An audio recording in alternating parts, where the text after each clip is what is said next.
तुम्ही कोण आहेत, काय आहेत याची ओळख समाजाला होणं गरजेचं आहे. तुमचा परिचय लोकांना होणं गरजेचं आहे. माघं राहायचे दिवस आहेत का? दिवस माघं राहायचे नाहीत माऊली. माघं राहूनच आपण माघं राहिलो. आज आपण माघं राहायचे दिवस नाही. समाजाच्या संपर्कात राहा, समाजाला वेळ द्या, समाजात मिसळा, सगळ्यात जुळून मिसळून राहा महाराज. तर आज आप तुमचं बसतान बसल, नाही तर तुमचा बाजार उठलाच म्हणून समजायचा. आपला परिचय लोकाला होणं गरजेचं आहे, आपली ओळख लोकाला होणं गरजेचं आहे.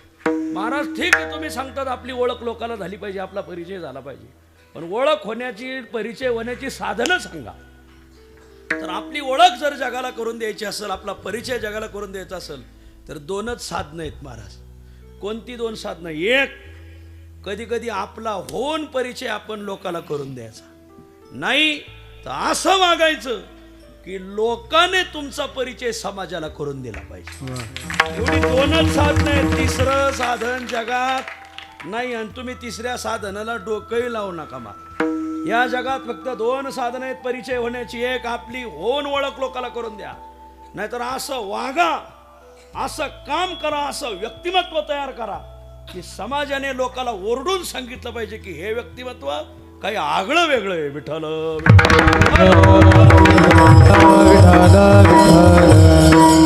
कधी कधी आपण होऊन आपली ओळख करून द्या.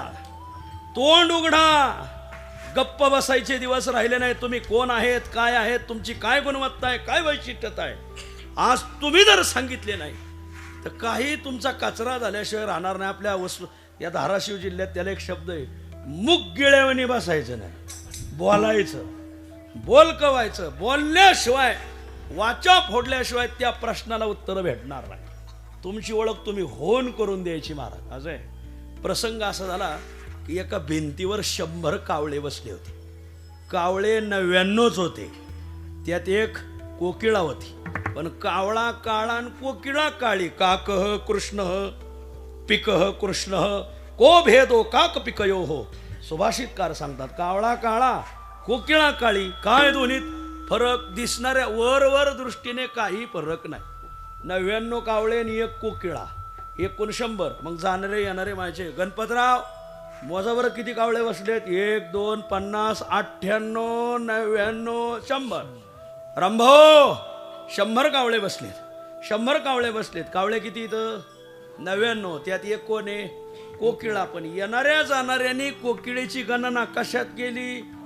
याला म्हणायचं समाज.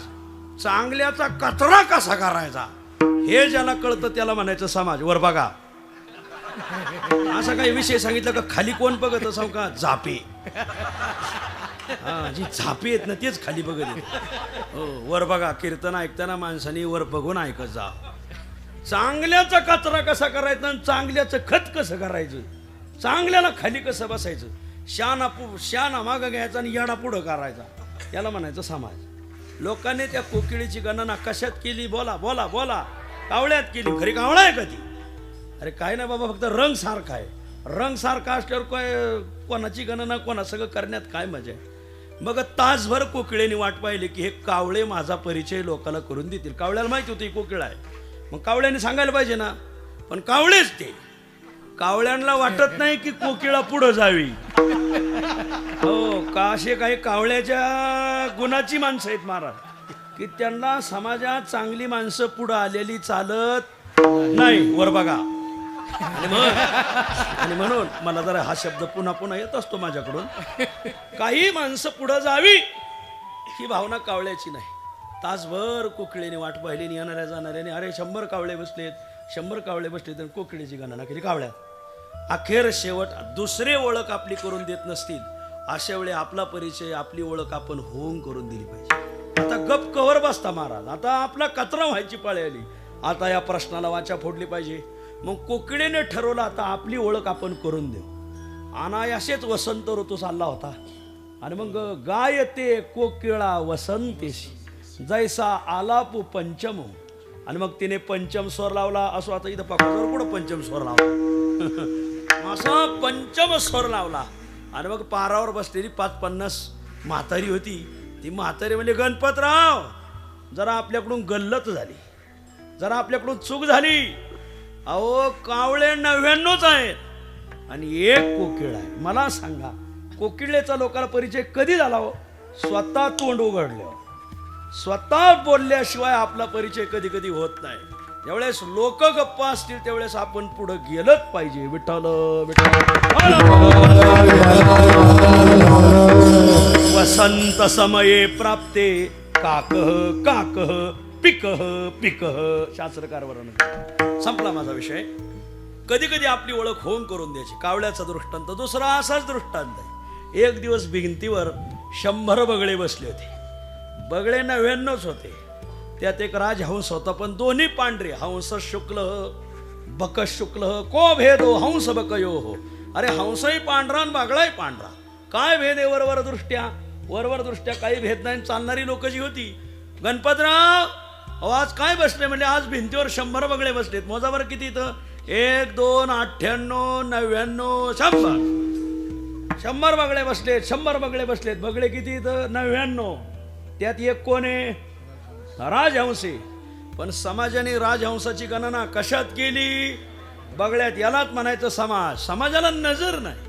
समाज शाळेत गेल्यावर काटकोन शिकला, चौकोन शिकला, षटकोन शिकला, त्रिकोण शिकला. फक्त एक कोण शिकला नाही, त्याला दृष्टिकोन म्हणतात. आणि आमच्या संत ज्ञानोबरायापासून निळोबरायापर्यंत संत वाङ्मय हे तुम्हाला काटकोन षटकोन त्रिकोण चौकोन शिकवणार नाही, पण दृष्टिकोन शिकवल्याशिवाय राहणार नाही महाराज. वा. ज्ञानोबराय वर्णन करतात, हे चर्मचक्षुयेत माणसाला डोळा ज्ञानाचा असावा. ज्ञानाचा डोळा डोळसा माझी डोळस होतो विरेशात. ज्ञानोबरायाने वर्णन करा. माणसाला श्रुती स्मृतीच्या विप्राणाम चाक्षुषी देव निर्मिते काणस्तत्र एकया हीनो त्वाभ्याम अंध प्रकीर्तिता. एक माणसाला श्रुतीचा डोळा असावा, एक स्मृतीचा. थोडक्यात माणसाला ज्ञानाचा डोळा असावा. ज्ञानाचा डोळा डोळसा ज्ञानोबराय वर्णन करतात. माणसाला ज्ञान नाही, घोटाळाचीच आहे. नजर नाही. माणसाला नजर असली पाहिजे. म्हणतात ते नजर के सामने, पण नजर नसते. असो विस्तार नको, शिष्टम सुस्पष्ट बर असो. आणि म्हणून नजर नाही समाजाला. आंधळा आहे समाज महाराज. आंधळी ती तुका म्हणे संसारी, जीही नाही हरी ओळखीला. तुकाराम महाराज बाळक्रीडेत वर्णन करतात. अरे 100 बगळे बसलेत, 100 बगळे बसलेत. बगळे 99च आहेत. एक राजहंस आहे, पण लोकांनी राजहंसाची गणना कशात केली? बोला. बगळ्यात. यालाच समाज म्हणायचा. चांगल्याचा कचरा कसा करायचा. बर. मग तासभर राजहंसाने वाट पाहिली की या बगळ्यांना माहिती की हा राजहंस आहे म्हणून. बगळे माझी ओळख लोकांना करून देतील, पण बगळे राजहंसाकडे बघायचे, लोकांकडे बघायचे. बगळ्यांना माहिती होतं हा राजहंस आहे, पण याची ओळख करून दिली तर हा पुढं जाईल आणि आम्ही मागं राहू. हे धोरण. आणि मग बगळे बोलानात. महाराज खरं सांगू, एक वेळेस कावळे परवाडले, पण बगळे नाही परवाडले. नाही, हे माझा अनुभव आहे. अनुभवे आल्या. एक वेळेस कावळे परवाडले, येडी परवाडली, पण शानी नाही परवाडली. येडी आपली खाल्ला भात धुतला त्यात हात गेली निघून, पण शहाणी रघुबानी एवढा सप्ताह केलाय. आणि मग त्याची ती पावशर हळद उरली होती, त्याचं काय केलं? ती तुला लावायला ठेवली. आता फक्त वाजंत्री आणतो तुला लावतोस. हळद लावतो ना, आम्ही हळदही लावतो. ये महाराज तुकाराम महाराजाचा तुम्ही गाथा नीट वाचा. ज्याला तुकोबरायच्या गाथेची नजर आहे ना, त्याला धोकाच नाही महाराज. तुकाराम महाराज म्हणतात, मोहरोनी चित्तावरी हळूची अनुहिता. एक तर चित्त इकडे येत नाही, चित्त विषयाकडे धावतंय. आम्ही ते चित्त मोहरून, म्हणजे त्याला आपल्या मराठवाडी शब्द आहे हा. मोहरून म्हणजे चुचकारून. शब्द कळतात का तुम्हाला आमचे? मी विकाटाचे मूळचा, पण असो तुमच्या बेनं तिकडे गेलोय. आम्ही मूळ तुळजापूरचेच आहेत मावली. असो तुम्ही आम्हाला ताप दिल्यामुळं तिकडे गेलो आम्ही. मोहरोनी चित्ता. मोहरोनी म्हणजे चुचकारून. हे चित्त आम्ही चुचकारून हितावर आणलं. बळबळ इथं आणलं तर इथं बी काय कमी शानी आहेत काय? इथं 1.5 शानी खूप. आणि तो हे पडती आघात खोडी काढी ती पंडित. तुकाराम महाराज म्हणतात, आम्ही बळबळ परमार्थात आलो. एकतर परमार्थात आल्यावर इथं या आम्हाला काय रामेश्वर शास्त्रीचा ताप, सालो मालोचा ताप, चिंतामणी देवाचा ताप, मंबाजीबाचा ताप. तुकाराम महाराज गाथ्यातला दुर्जन कोण? हा प्रश्न आहे माझा. हा दुर्जन खुंड खाणारा नाहीये.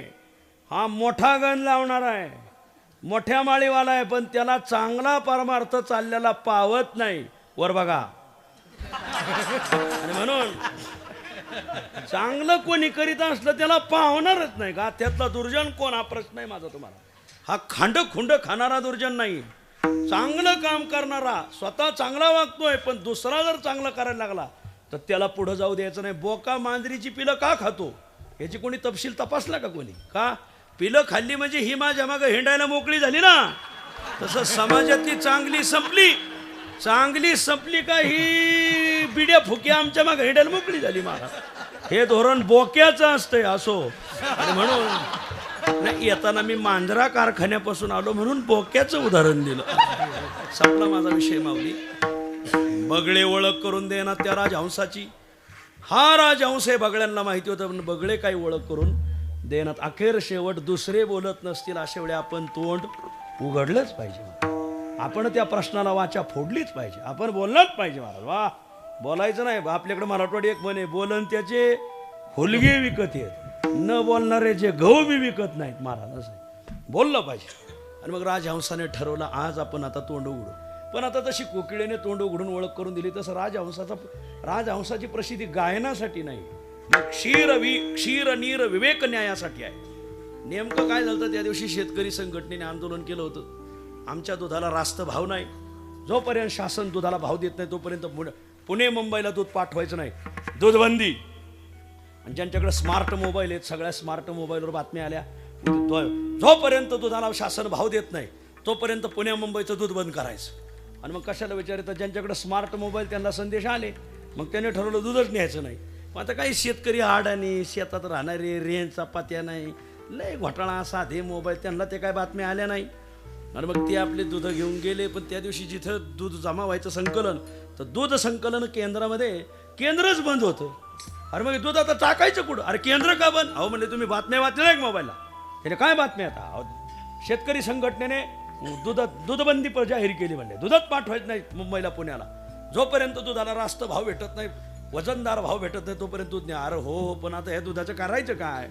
आता हे दूध आणले याचं करायचं काय. म्हणजे ते बघा बगळे बसलेत मांडा बागळ्या पुढं. आता वड्यात ओतून देण्यापेक्षा नाल्यात ओतून देण्यापेक्षा कोणाच्या मुखी गेलेलं चांगलं. मग आमच्या त्या शेतकऱ्यांनी ते बगळ्यांपुढं ते दूध ठेवले. आता जुन्या शेतकऱ्यात आणि आताच्या शेतकऱ्यात खूप फरक आहे महाराज. जुने शेतकरी एवढे प्रामाणिक नव्हते, ते दुधात पाणी घालायचे आणि विकायचे. आता लोक प्रामाणिक येतात. आता लोक दुधात पाणी घालत नाही, मग पाण्यातच दूध घालतात महाराज. मी आपल्या मराठवाड्याचं सांगत नाही, मी मध्य प्रदेशातलं सांगतो. मग तुम्ही म्हणाल मग इकडं कधी मी मध्य प्रदेशला गेल्यावर सांगणार आहे. हे मला सुखरूप बाहेर पडायचे. ते दूधयुक्त पाणीयुक्त दूध आणि ते ठेवलं बगळ्यांपुढं ठेवलं. आता बगळे बसले. आता हे पाणी आणि दूध एकत्र आहे हे बगळ्याला कळत नाही हो.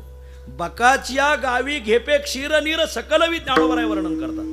बगळ्याने त्या चोची घातल्या आणि दूधही वाढायला लागले आणि पाणी वाढायला लागले. कोण? बगळे इथं रघु महाराजाच्या सप्त्यातही जेवतेन. आणि थोड्या दिवसांनी झेडपी पंचायत समिती झाली की तिकडे बी आंबट चिमट ठेवून दिली पाहिजे. बगळ्यांचं चाललंय. हा अरे अधमाची अण्णा खादली की जेव म्हणा. आधम माणसाचं खाऊ नाही, खाल्लं तर वांती करून टाकावं. विठ्ठल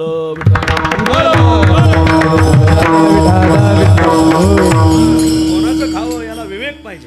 पण बगळ्याला विवेकच नाही. बकाची आगावी घेपे क्षीर नीर सकलवी. बगळ्याने दूधही ओढलं, पाणी ओढलं महाराज. पण राजहंसाच्या लक्षात आलं ही शेवटची संधी. पुन्हा 40 आमदारावर आपण काय मुख्य आपलं पुन्हा अशी संधी आपल्याला येणार नाही. आपण या संधीचं सोनं करणं गरजेचं आहे. आणि मग अनाथ कवर राहायचा तर आपण एकनाथ आहोत असो.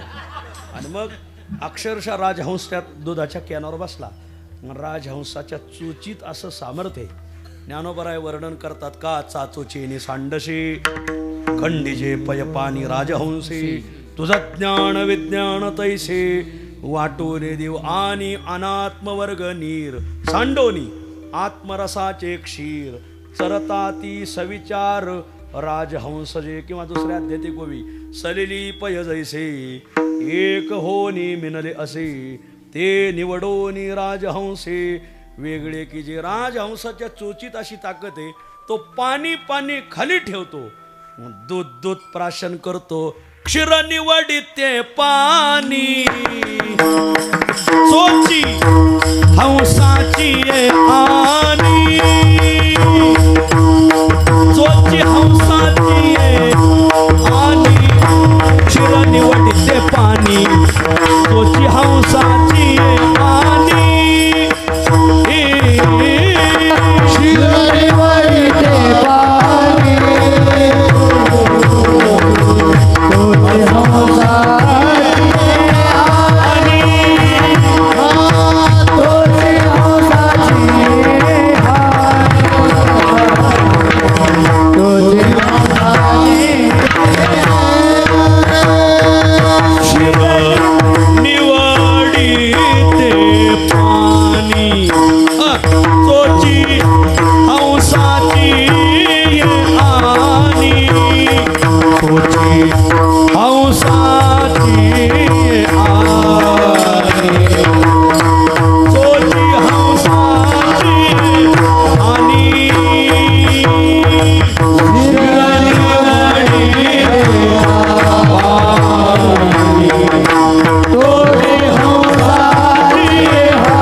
आळंदीला जर आले तर एका साधूची गाठ घ्या, हात जोडून विनंती. माऊलीचं दर्शन घ्या. संस्थेत गेल्यावर शांती ब्रह्म मारुती बाबा, भास्कर बाबा, मोठे माऊली, थोर साधू आहेत. आळंदीत डॉक्टर बाबा. तसे आळंदीत अजून एक साधू राहतात. आपल्या कळंब तालुक्यात दहीफळ गाव आहे. दहीफळचे एक साधू आहेत, नाव आहे हनुमंत महाराज मते. यांची गाठ घ्या, कारण त्यांचं 5000 चालीचं भजन आहे महाराज. अशा चाली आहेत ना, नुसत्या ऐकत राहाव्या महाराज. हात जोडून विनंती. पुण्य आहे तुमच्या जिल्ह्याचं की अशी माणसं तुमच्या जिल्ह्यात जन्माला आली महाराज. खूप मोठं हे चाली म्हणतोय ना, हे आमचा सगळा माल त्याच कंपनीचा आहे महाराज. वा, दहीफळ कंपनी. विठ्ठल विठ्ठल. आपले समाधान महाराज आहेत ना, त्यांच्याच गावची, तिथं समाधान महाराज बसलेत ना, गोसेवक आहेत.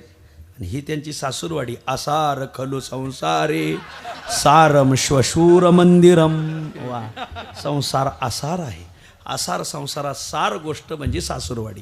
म्हणून तर महादेव सासूरवाडीत हिमालयात राहतात. म्हणून तर भगवान विष्णू सासूरवाडीत क्षीरसागरात राहतात. विठ्ठल विठ्ठल. ऐका, कधी कधी आपली ओळख आपण होम करून द्यायची. राजहंसाने दूध दूध प्राशन केलं, पाणी पाणी खाली राहिलं. अरे सगळे दूध संपलं, पण याच्यात फक्त पाणीच राहिले. ज्या अर्थी पाणी राहिले आणि दूध घेतलंय, त्या अर्थी या 100 बगड्यात 99 बगळे आणि एक राजहंस आहे. राजहंसाची ओळख लोकाला कधी झाली? स्वतः तोंड उघडल्यावर झाली.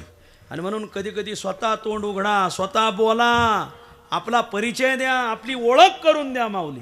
नाहीतर दिवस मागं राहायचे नाही राहिले माऊली. तुम्ही स्वतः तुमचा परिचय लोकाला करून दिला पाहिजे. वा, परिचय होण्याचं पहिलं माध्यम स्वतः परिचय करून देणे. दुसरं माध्यम इतराला करायला लावणे. मग असं वागा की समाजाने तुम्ही कोण आहेत, काय आहेत. लोकाला चहा पाजून सांगितलं पाहिजे, तुम्हाला माहिती का ती व्यक्ती कोण आहे. हाय, नाद नाही करायचा. देव माणूस. समाजाने तुमचा परिचय करून दिला पाहिजे. का बरं? कारण कधी कधी आपण आपला परिचय करून दिला तर लोकाला पटत नाही. आपण जर आपला परिचय करून दिला, लोक मध्ये फुगिरी स्वतःचं डफडं वाजित. डफडं तूच वाजवून आगाच तूच आण. तुळजापूरच्या आईचा जय असो. वर तू तुझ्याच अंगात आण, तू तुझ्याच डफडं वाजव. अशा वेळी आपण जर आपला परिचय करून द्यायला लागले, काही लोक स्वतःचाच नंबर दुसऱ्याला पाठीत येत. काही लोक स्वतःच्या रील. मला काल एकाने रील टाकली. म्हणलं मी आपलं टाकलं छान आहे. तर त्याने मला लगेच टाकलं, कुठं वर्ष श्राद्ध 10 असलं सांगत जा.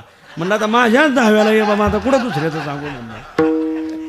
कधी कधी आपला होऊन परिचय जर आपण लोकांना करून दिला तर पटत नाही. अशा वेळी असं वागा की लोकांनी तुमचा परिचय करून दिला पाहिजे. कार्तिकी वारी भरली आळंदीची, आणि मग खूप वारी भरली. माऊलीची वारी. माझं कीर्तन त्या पवन मावळ धर्मशाळेत. अख्खा पवन मावळ तालुका तिथं उतरतो. मला खूप माणसं खूप भारी आहेत. पवन मावळी माणसं लय परमार्थाला भारी. खूप मावळात आजूकही कीर्तनाला जा.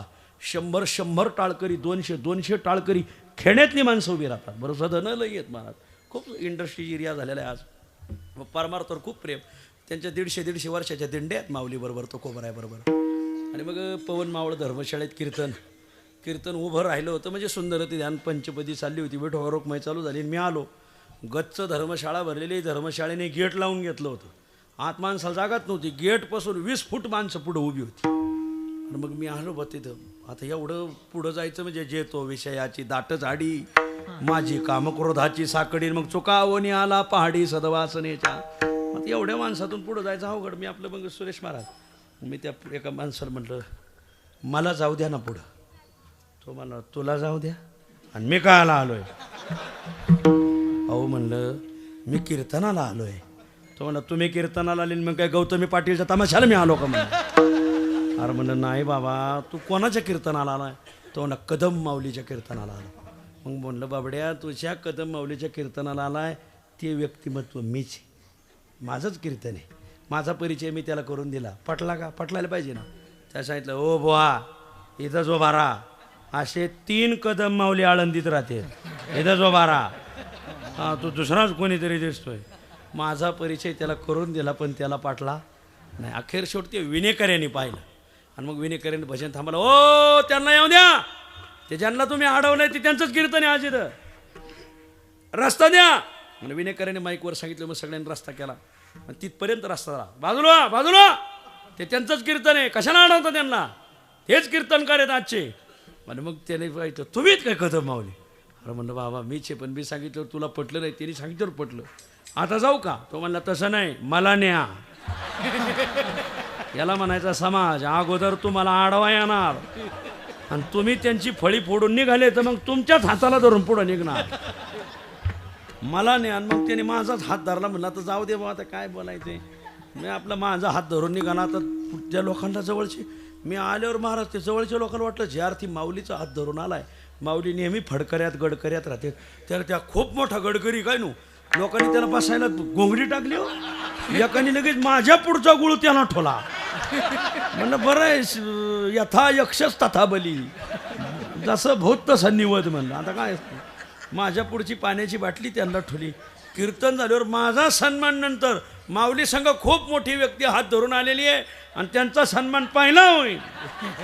चांगलं यांनी तर डीपीवरच आकडा टाकला. म्हणलं कामाला नाही माणसं म्हणा काय लय जाऊ गडे महाराज तुळशीराम महाराज आपल्यालाच आडवं येते तर नंतर आपलाच हात धरीत येत आहे. मीच त्यांना आळंदीला पाठवलं होतं असं. वा रे वा, तू काय करीत होता, तू का नाही गेला मग. कसली येडी राहते गाव गाव. असो माझा परिचय मी करून दिला, पटला का नाही. दुसऱ्याने करून दिला तर पटत. आजच्या अभंगाचं गमकच हे वैष्णव स्वतःचा परिचय नाही करून देत महाराज. ह्या आमचे काकाजी वैराग्यवान, हे काय स्वतःचा परिचय नाही देणार ते करून. आणि काय तुम्हाला मानलं पाहिजे तीरकरांना, ते वैराग्यवान म्हणून तुम्ही त्यांना अजून वैराग्यातच ठुले हो. तिथल्या फरच्या पाहिलं असं वाटतं घेऊन तुमच्या ना दारात आणून मांडावा. डोकी आकली गाव आहे याच्या तुम्हाला. विठ्ठल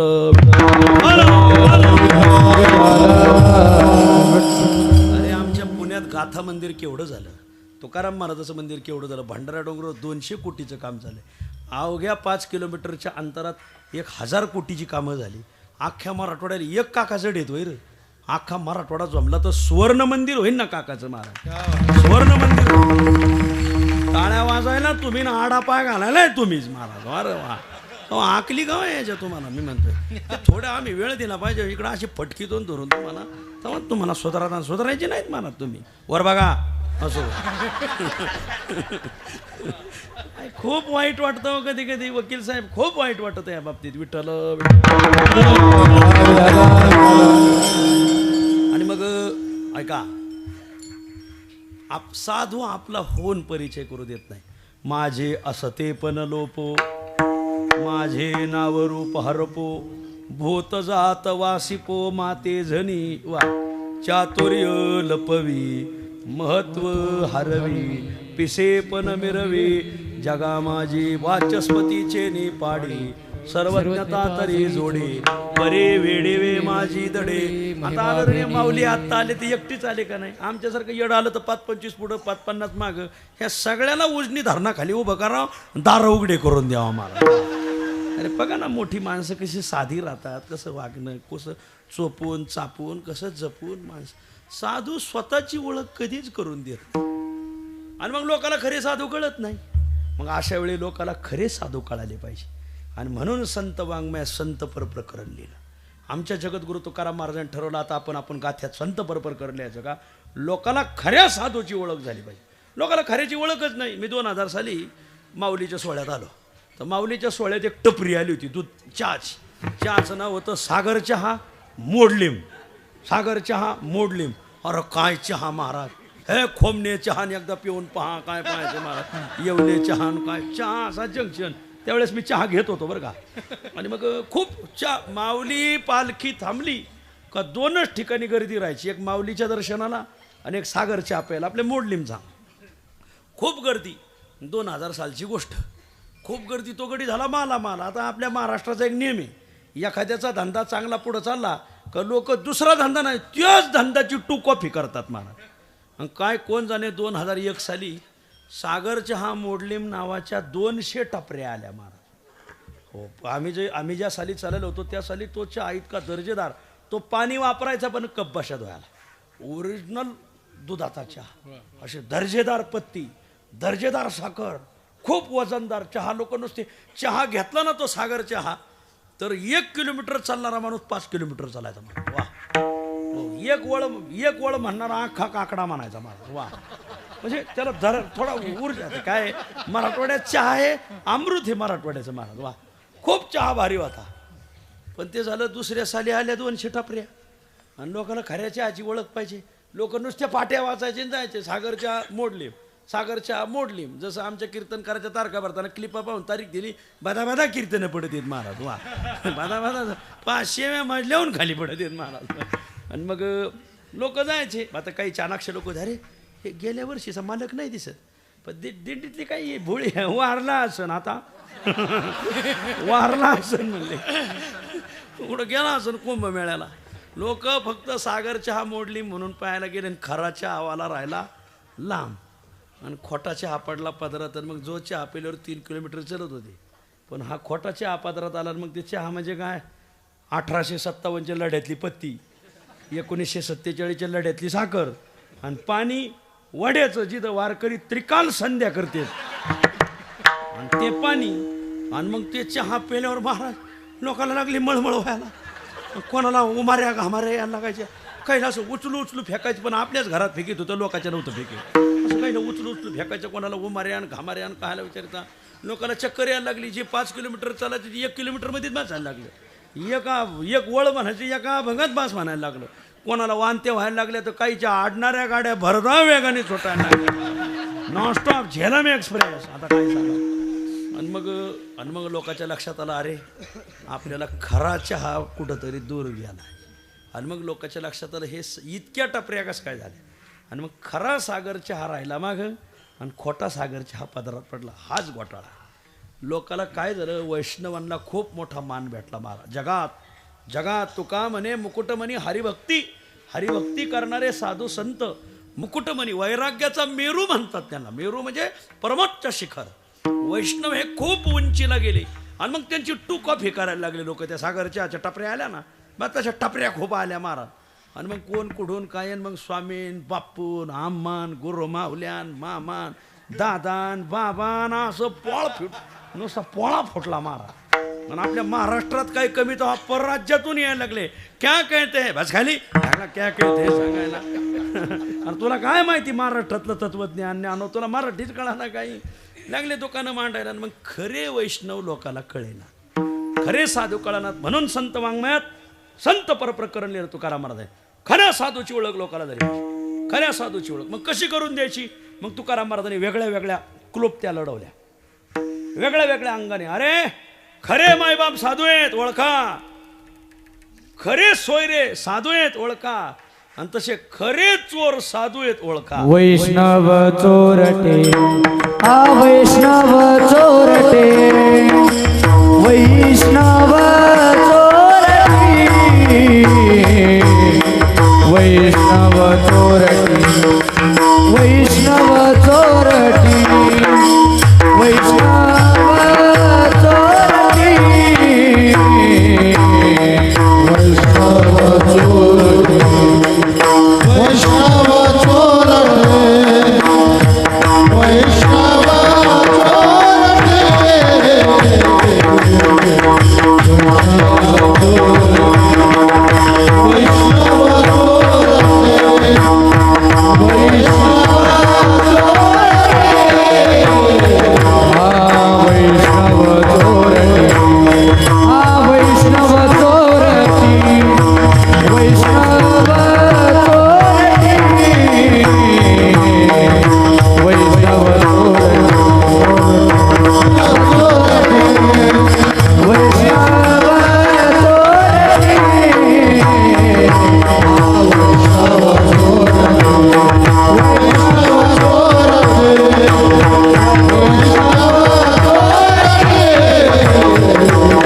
कशी मारे माता. वा, असं.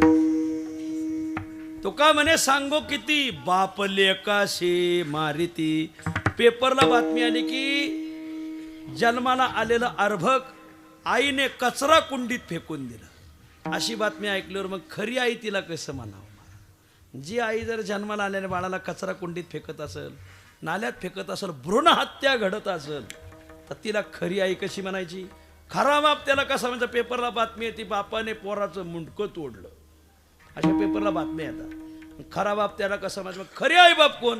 व्यवहारातले आईबाप फक्त दुपारची भूक भागवतात माऊली, पण परमार्थातले तुम्ही संत माय बाप कृपावंत कायमी पतित कीर्ती. अरे खरे आईबाप कोण. ओळख करून दिली. संत खरे मायबाप आहे. कितीही समाजाने अपराध केले, विश्वरागे झाले वनी संती सुखे व्हावे पाणी. मंबाजी बनी तुकाराम महाराजाला काठीने झोडपलं, काठीने. आता तुकाराम महाराज क्षत्रिय होते महाराज. त्याने ठरवलं असतं तर मंबाजी दुमताच केला असता, पण मनास तुका म्हणे सांगो किती बाप लेकाशी मारिती, ह्या व्याख्येत तुकाराम महाराज बसले असते. म्हणून किती पुत्राचे अपराध जरी झाले अगाध, तरी पिता साहे निर्द्वंद त्वैसे साहे जो का. आणि म्हणून तुकाराम महाराजांनी त्या मंबाजीचे अपराध पोटात घातले. माझ्या माऊलीला त्या विसोबा खेचराने मधुकरी मिळू दिली नाही, तरीही माऊलीने त्याचे अपराध पोटात घातले. शांती ब्रह्मनाथांच्या अंगावर यवन अंगावरी थुंकला, प्रसाद देऊनी मुक्त केला, तरी नाथांनी त्याला जवळ केला. काकाजींच्या विटा काही ब्रह्मदेवाच्या गैरहजेरीत जन्माला आलेल्या माणसांनी तेरणीत फेकून दिल्या. वर बघा, गावचा विषय असल्यावर वर बघून ऐकायचा जा. पण तरीही काकाजींनी त्यांना पोटात घेतलं का नाही, याला म्हणायचं सा. मग खरे आईबाप, व्यवहारातले आईबाप हे फक्त दुपारची भूक भागवतात, परमार्थातले आईबाप अंतकाळाची भूक भागवतात. खरे मायबाप साधू संत, खरे सोयरे. व्यवहारातले खरे सोयरे आहेत का. लय लाभाड. व्यवहारातले सोयरे जवचा आले बरवा धंदा तव बहीण म्हणे दादा. असं आहे. पाहुणे रावळे कुठपर्यंत किंमत देतात. जोपर्यंत तुमच्याकडे माल आहे ना महाराज, तोपर्यंत पाहुणे रावळे पैसा संपू द्या. निकावड्या आणि निष्ठुरा उबगी जे जेवे सोयरा सोयरिया उबगू येईल बाग. व्यवहारातले सोयरे जोपर्यंत पैसा अडकाय तोपर्यंत महाराज. एकदा का पैसा अडका संपला, व्यवहारातले सोयरे आपल्या कार्यक्रमाला येत नाही, आपल्याला साधा फोन सुद्धा करीत नाही, आपल्याला साधा मिस कॉल सुद्धा देत नाही. आपल्याला आलाच मिस कॉल तर कंपनीचा, आणि कंपनीची बाई म्हणते आपका बॅलन्स खत्म हो गया आहे. आता तिला कसं कळालं म्हणाचो. आणि म्हणून ध्यानात धरा. म्हणून व्यवहारातले सोयरे खरे सोयरे नाही. मग ते माझे सोयरे सज्जन सांगाते, ते माझे सोयरे सज्जन सांगाती, ते माझे सोयरे सज्जन सांगाते,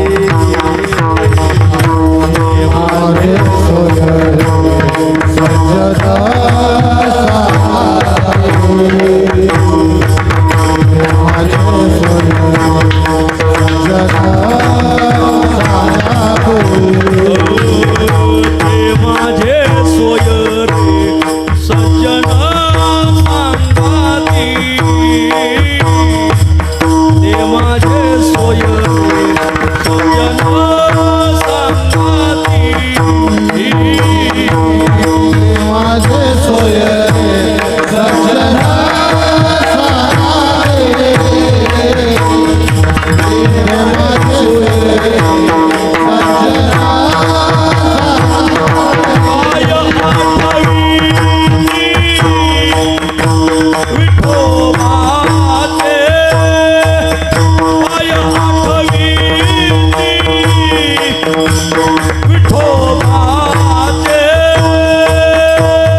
म्हणले खर्ज मध्यम षडज हे बघा सरकार सुद्धा तिघाचंच आहे म्हणून 3 टप्पे यथा राजा तथा प्रजा असं आहे काय महाराष्ट्राला दिवस आलेत असो सांगायचा भागाचा आहे आणि म्हणून हे ध्यानात धरा व्यवहारातले मायबाप खरे मायबाप नाहीत खरे मायबाप संत बघा व्यवहारातले सोयरी दुपारची भोग भागवतात अंतकाळाची नाही परमार्थातला सोयरा हे असो विस्मयो दातारा तू होशी जयाचा सोयरा तो सोयरिकेच्या व्यवहारा मुकेची गा ज्ञानोबराय वर्णन करतात आणि म्हणून परमार्थात साधू संत रूपी खरा सोयरा तसं खरे चोर कोण खरे चोर ओळखा वा व्यवहारातला चोर चोरी करून गेला तर संसार वाढवतो अजय पण परमार्थातले चोर चोरी करून गेले का संसाराला मुकावं लागत व्यवहारातला चोर चोरी करून गेलो संसार वाढवतो हो काय बोलताय तुम्ही उलट संसार घटवतो नाही माझं बोलण्यावर मी ठाम आहे कसं काय आहे का व्यवहारातला जर चोर चोरी करून गेला तर संसार वाढवतो का हो? तुम्ही तर दर 5 वर्ष वारीला आले हो यंदा वारीला आले नाही काय सांगावा शेतात राहायला होतो 2 दिवसांनी लग्न होतं 50 तोळे बँकेत होते बँकेतून ते तोळे काढून आणले आता 2 दिवसांनी लगीन आहे 50 तोळे घरी आहेत हे पाहिल्यावर चोर आले आणि चोरांनी भोलतंच हाणलं 50 तोळे घेऊन गेले मग चोरी झाली मग वारी का सोडली 50 तोळ्याची जखम भरणं सोपं समजता का आज तोळा महाग किती मग आज आमचं लाखाच्या पुढं सोनं गेलंय म्हणजे काय लाखाच्या कसं ₹1,00,000 तोळा आहे लाखाच्या पुढं तोळा गेलाय किती तो सोनं गेलं एवढी जखम भरायची कशी मग 3 पोरण 3 सुनान म्हातारीन मग आम्ही सर्वांनी ठरवलं कामाला लावलेले गडी रहेत आता आपणच संसार जोमाने करायचा आणि ती सगळी जखम भरून काढायची म्हणून वारीला आता 7-8 वर्ष येणं होणार नाही व्यवहारातले चोर चोरी करून गेल्यावर संसार वाढवला का कमी केला बोला वाढवला ना तुम्ही संसाराला जोमानी लागले अजून महाराज होऊ द्या जो असो आणि मग जोमानीच माणसं संसाराला लागले लय बारीक नाही ऐकत जा काही गोष्टी सोडून देत जा व्यवहारातले चोर चोरी करून गेले तर संसार वाढवला परमार्थ कमी केला पण परमार्थातले जे साधूरूपी चोर आहे हे जर चोर आपल्या घरी चोरी करायला आले तर ते आपला संसार चोरतात म्हणून त्यांना चोरटी वैष्णव म्हटलंय अभंगाच्या पहिल्या साधी साल म्हणला का वैष्णव चोरटी चोरटी वैष्णव चोरटी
चोरटी वारकऱ्याच्या चाली म्हणल्या का रागदारा वाटत असं ते हा म्हणजे दळायला बसल्याने होतं जरा चांगलं आहे खूप आहे पुढचं चरण त्याला म्हणू द्या हा पण ते थोडंसं चाल अशी एक घाव 2 तुकडे असं नाही दळीत बसायचं नाही वगैरे ती चाल म्हणायला बसली का मला वाटतं पायलीच दळण मांडलं का काय कोणाचं असं हा साधं जिथल्या तिथं एक घाव 2 तुकडे वा असं ऐका वैष्णव चोरटी आली घराशी करंटी इथं वैष्णवला 2 विशेषणं दिलेत करंटी चोरटी वैष्णव घराशी आली घराला आले आपल्या घरा आले अरे हो पण कोण आले करंटी आले चोरटे आले करंटे. कोण? वैष्णव. वैष्णवाला करंटा का म्हटलं? गाथ्यात दोघाला करंटा म्हटलंय. ज्याच्या नाम मुखाला येत नाही तो एक करंटा. करंटे कपाळ ज्याचे नाम नाही वाचे. पण तो करंटा इथं चलत नाही, कारण इथं नाम सोडून काही येतच नाही. नेघे नेघे नेघे माझी वाचा विसावा, तुका म्हणे हवा हवा हवा साधावा, चला हवा येऊ द्या. असं भाऊ कदम माऊली नाही हा महाराज. ऐका ऐका ऐका, इथं वाचेला विसावाच नाही. माझी मज झाली अनावर वाचा, छंद या नामाचा घेतला. संपला माझा विषय. म्हणून इथं पहिली व्याख्या बसत नाही. दुसरी एक व्याख्या आहे, संसार ज्याच्या कपाळावर लिहिला नाही त्याला म्हणायचं करंटा. हा, ही व्याख्या बसते. साधूच्या कपाळात संसार लिहिलेला नसतो, परमार्थ लिहिलेला असतो. साधू काय संसार करायला आलेले नसतात, संसारिकाला सुधारायला आलेले असतात. महाराज वा, हे साधूचं वैशिष्ट्य. ते असे उगा इटोर रिटर्न माड्यावर माड्या बांधायला ते आलेले नसतात. ते समाजाला मार्गदर्शन करण्यासाठी आम्ही वैकुंठवासी आलो याची कारणाशी. एक जण म्हणला आम्ही वैकुंठवासी आलो पोळ्या दाबायाची. नाही नाही नाही नाही, पोळ्या खायला आलेत काही ते नाही, ते समाजाला मार्गदर्शन करायला आलेले असतात. आणि म्हणून त्यालाच करंट का म्हटलं? त्यांच्या भाग्यात संसार लिहिलेला नाही. आणि ज्याच्याकडे जे नसतंय तो त्याची चोरी करतो. त्याचा पेन का चोरला? 2 दिवस झाले मला पेन नव्हता म्हणून चोरला.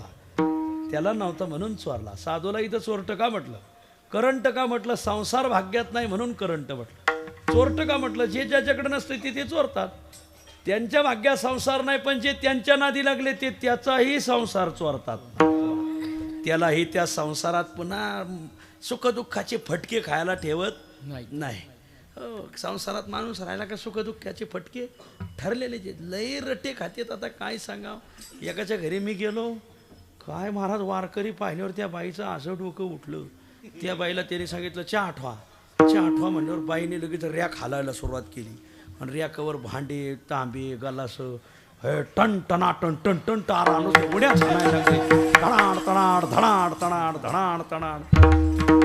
मग तो म्हणलं अगं काय वाजत आहे, काय वाजत आहे म्हणल्यावर जी बाई महाराज त्याच्या माझ्या पुढं आली आणि त्याला अशी फडा फडा फडा फडा बोलली. इतकी बोलली की काय बोलायचंच नाही. खूप बोलली महाराज. आणि खूप बोलल्यावर ती आत गेली. हे काय म्हणतोय, ती तोंडात फटकळे पण पोटात लय माया आहे तिची. म्हणलं वा, तुला मायावती प्रसन्न भो. संसारात लई सुखदुःखाचे फटके, लई फटके आहेत संसारात महाराज. सगळे सारखे आहेत, फक्त काहीचं धुपत आहे आणि काहीचं भडकत आहे. पण ज्याचं धुपत आहे ते धुमसून धुमसून भडकत आहे महाराज. सगळ्या घरोघरी मातीच्याच चुली. एका घरात रोज आरडा वरडा, रोज हाना मार्या, रोज ठोके. आणि शेजारच्या घरात रोज हसून खेळून संसार. हे दोघं नवरा बायको तिथे गेले का हो? तुमच्या घरात रोज हसण्याचा, खिदळण्याचा, टाळ्या वाजवण्याचा खूप आनंद व्यक्त होतो ना. आमच्या घरात रोज आरडा वरडा. काय काय काय आमचं घर दुःखी, तुमचं घर केवढं सुखी. काय नवरा बायकोचं प्रेम आहे, एकमेकाविषयी हसतात खेळतात आणि वेष्टपैकी टाळ्या वाजवतात, उड्या मारतात. तो गडी म्हणला बाबड्या अरे कुठं जा, पळसाला पानं तीनच. तो म्हणला कसं काय? अरे बाबा तुझं भडकत आहे ना आमचं धुपत आहे. कसं काय? पण आमच्या तर नेहमी शिव्याचा आवाज येतो, तुमच्यात हसण्याचा आवाज येतो. तो म्हणला त्याचं गमक असं आहे, बायको मला कधी कधी फुकणी फेकून हाणती, लाटणं फेकून हाणती, उलथणं फेकून हाणती. लागलं तर ती हसतीन, हुकल्यावर मी हसतोय. म्हणजे भला म्हणे जन परी नाही समाधान. लोक आम्हाला चांगलं म्हणतात, पण इथं आत काय चाललंय तुला काय सांगू बाबड्या. माझं ज्याचं जळत त्यालाच कळत. संसारात लय सुखदुःखाचे फटके. मग साधू काय करतात? त्या साधकाला त्या संसारावर आरूढ होऊ देत नाही. कारण संसार साधकाला आडवा येतोच. आगा पै पंडुकुमारा येता स्वरूपाच्या घरा करीतसे आडवारा विश्वाभासुद. चांगल्या चांगल्या साधकाला संसार आडवा येतो महाराज. असं आहे. मग आडवा संसार येतो ना, मग ते काय करतात? तो संसार चोरतात. वैष्णव चोरटी म्हणून त्यांना आजच्या अभंगात चोरटी काय म्हटलं? ते काही चोरीत नाही, ते तुम्हाला परमार्थाला आडवा येणारा संसार चोरतात महाराज. आणि संसार हमखास परमार्थाला आडवा येतो. गावात एक पाटील राहत होते, जुन्या काळातले पाटील, आपल्या मराठवाड्यातले.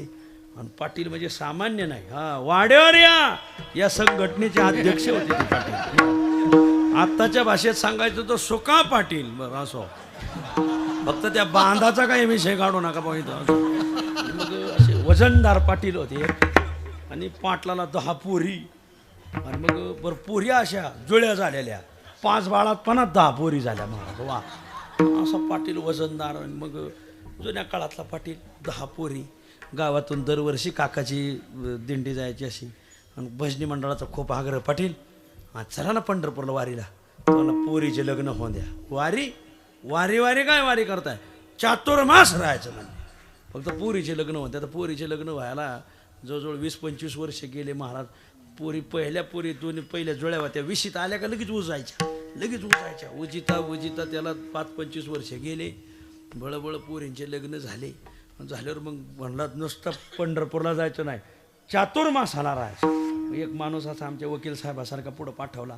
म्हणजे एक मठ बुक करून या. म्हणजे का 4 महिने राहायचे. लगेच मठावाल्याला पैसे दिले. सगळ्या बायांना गावातल्या 25 बाया घेतल्या. 25 गडे तिथं काय तिथले कसले पिठण कसले मिठण कसले मसाले, आपला गावरान मसाला घ्या म्हणले, प्रवीण मसाला बरं.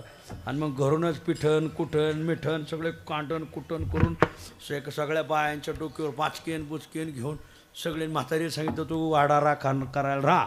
म्हातारी 10 पोरीच होत्या, पोरं नव्हते. 10 पोरी 10 घरी गेल्या होत्या. म्हातारी एकटीच राहिली. म्हातारा निघाला पंढरपूरला. आणि मग गेले एस.टी. स्टँडवर. म्हणजे एस.टी. आपणच भरायची. 25 बायान 25 गडीन पाटीलन सगळे बसले. संसार परमार्थाला आडवा येतोच हा नियम आहे. लगेच थोरल्या जावयाची गाडी दारात वाड्यापुढं. मामी आपली एकटीच माशा हानीत बसली होती.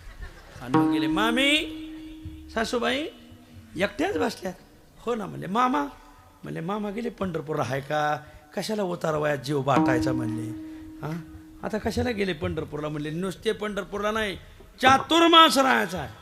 आणि ते म्हणले मग घरी कोण राहील. दिले मी.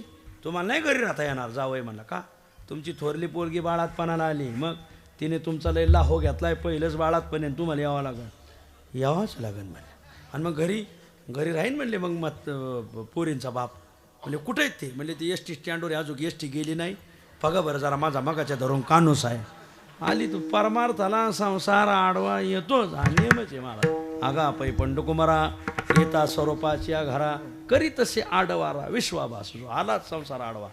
लगेच थोरल्या जावयाची बुलेट थेट याच्यापाशी सासऱ्यापाशी. मामा बसा बुलेटवर. म्हणले का, तुम्हाला वाडा राखावं लागेल. म्हणले का, तुमची थोरली पोरगी बाळातपणाला आली ना, आईला न्यायला बोलवलं, मी चाललो घेऊन, तुम्हाला वाड्यात थांबावं लागेल. थांबावंच लागेल. असं कसं, आता हे बाळातपण बरं का मंडळी. आता ना एवढं पोरीचं बाळातपण हो द्या, मग पुढल्या चातुर्मासाला जाऊ. आणि मग पाटील मागं निघाल्यावर अहो जिकडं मुकादम तिकडं टोळी. नेमच्या त्या बाया 25 गडी 25 सगळेच गावात ते पिठण कुठण मिठण त्याला फार आणायला लागायची बाळी. झालं मग थोरली पोरगी आली बाळातपणाला. 2.5-3 महिने तिचं बाळातपण होतं. तर दुसरी आली बाळातपणाला. जावयाने ती मामी तिकडूनच तिकडे इकडे येऊनच नाही तिने महाराज. तिकडेच गुवाहाटी तिकडेच नेली महाराज. तिचं बाळातपण संपत नाही तर तिसरी आली बाळातपणाला. तिसऱ्या जावयाने तिकडूनच नेली. तिसरी तर 3-4 महिने जाता ते चौथी आली. आता यालाच 10 झालते, त्यांना निदान 5-5 झाले असते का नाही. जुना काळ होता जरा सढळ हाताने कारभार होता जुन्या काळात. आणि मग त्या पोरींचे 10 पोरीचे 5-5 बाळातपण वर बघा. हात करे महाराज ते झाले 50 बाळातपण. 5-10 50 बाळातपण. म्हातारी 25 वर्षांनी घरी आली. थेट संध्याकाळची एस.टी. होती मुक्कामी. संध्याकाळची एस.टी. म्हातारी आली बा. आल्यावर मग उतरली. थोडं झांझाट पडलं होतं. हे शब्द कळतात का तुम्हाला आमचे.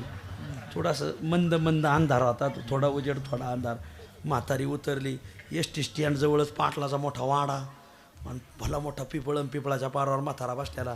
25 वर्षांनी म्हातारी आली. म्हाताऱ्याजवळ जाऊन बसली. आणि म्हाताऱ्याला म्हणते, कोण्या गावचा पाहुणा आहे. आता कमाल झाली. 10 बाळातपण झाली. कोण्या गावचा पाहुणा आहे. म्हातारा म्हणला पाहुणी बाई मी ह्याच गावचा पाहुणा आहे, पण पाहुणी कोण्या गावची. आता कमाल झाली.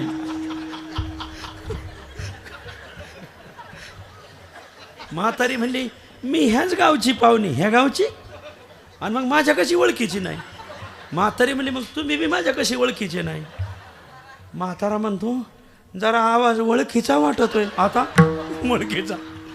म्हातारी म्हणली मला बी जरा तुम्हाला असं कधी कुठंतरी पाहिल्यावानी वाटत आहे. आणि मग म्हातारीने विचारलं तुमचं नाव काय. म्हातारा म्हणला मला गावचा शांताराम पाटील म्हणतात. असं मग म्हातारीने विचारलं तुमचं नाव काय. तिने पदर घेतला मला शांताबाई म्हणता. आणि मग तू तिकडं चक्रा नकरा आणि इथं. आणि मग म्हातारीकडं पाहिलं, अगं तू तर फार वाकून गेली, कशी थाट होती म्हणली. ती म्हणली बाया 50 बाळात पण करता आणि बाळात येत होता मी फार वाकून गेले म्हणले. आणि मग म्हाताऱ्याला म्हणले का हो तुम्ही तर कसे होते, कसा होता अशी तू, फार कसा झाला अशी तू, असा फार वाळून गेला म्हणले बॉम्बलावानी. म्हातारा म्हणला अगं तो गेल्यावर इथं कोण आहे स्वयंपाकानं, खा भात धुवा त्यात हात, मी फार वाळून गेलो म्हणले. आणि मग म्हातारी म्हणली होय, तोंडावून हात फिरला बाया लय हाडकं लागायला लागले. तोंडावून हात फिरला म्हाताऱ्याच्या. आणि म्हातारी म्हणली त्या चातुर्मासाचं काय झालं.